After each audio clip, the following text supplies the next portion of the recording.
Chucky and Kobe basic instructions. Now, I imagine that most viewers have probably not heard of Don Harold. He was an American writer and cartoonist who wrote and illustrated many books and was a contributor to many prestigious national magazines in the early 20th century. It's a thought that he once voiced about what he believed was the definition of unhappiness is what really made me really curious. And what he said was, unhappiness is not knowing what we want and killing ourselves to get it. Unhappiness is not knowing what we want and killing ourselves to get it. This statement always intrigues me. I'm just fascinated by the wisdom and insight of this simple thought. And what it brings to mind is what I want to share with you today. The second requisite of mastering work-life balance, basic instruction number 2. Decide on your specific desired outcome. Basic instruction number 2 reminds me of an analogy that Brian Dyson, former Coca-Cola CEO, made in a commencement speech at Georgia Tech University. He envisioned the challenge of creating work-life harmony as being comparable to juggling glass and rubber balls. Just imagine your life as a game in which you're juggling 5 balls in the air. And you name them. You got career, family, health, relationships, personal growth. And you're keeping all of these in the air.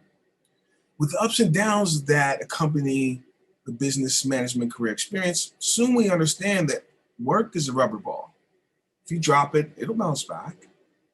But the other 4 balls, family, health, relationships, personal development, those balls are made of glass. So if you drop one of these, they may be irrevocably scuffed, marked, nicked, damaged, or even shattered. They'll never be the same. And this is why Dyson emphasizes that as senior management and executives, we must continue to understand this and strive for harmony in all areas of life.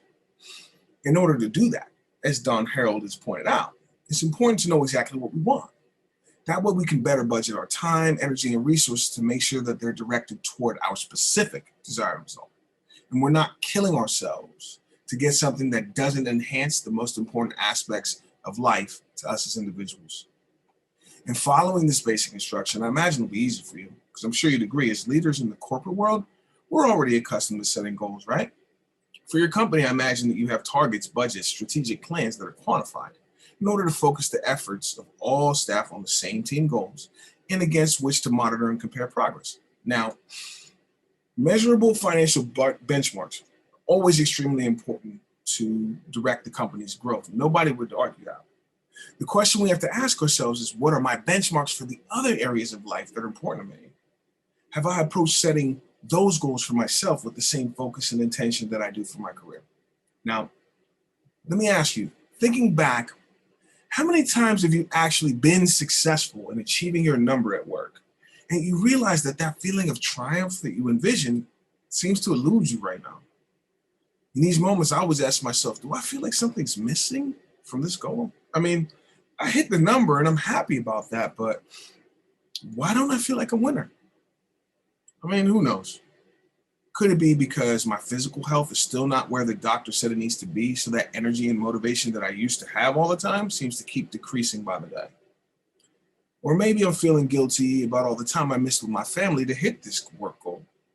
I just thought this number would make me feel happier than this. Now I'm wondering if all this focus on my career is really worth this much sacrifice.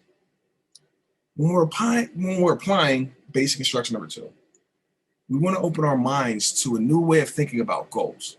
Because remember, the 5 balls that we're juggling, they're all important, right? So when you think about it now, though, which one of these balls is most important to you?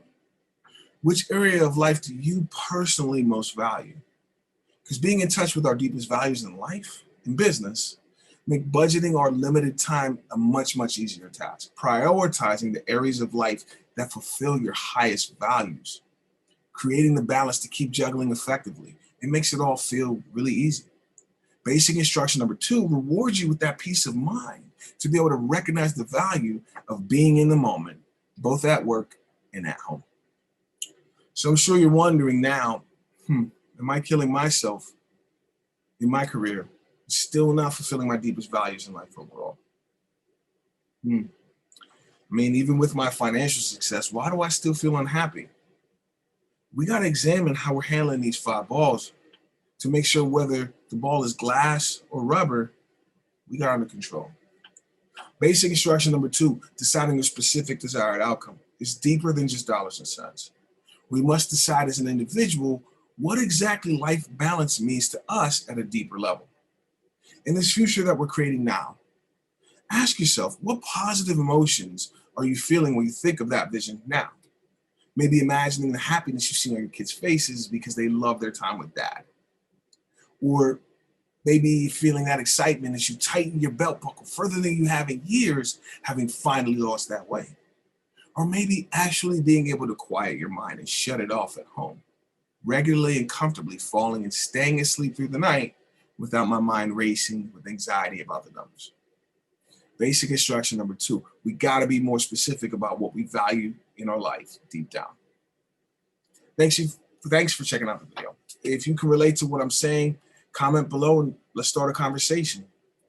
Mastering work-life balance is simple if you know the basic instructions.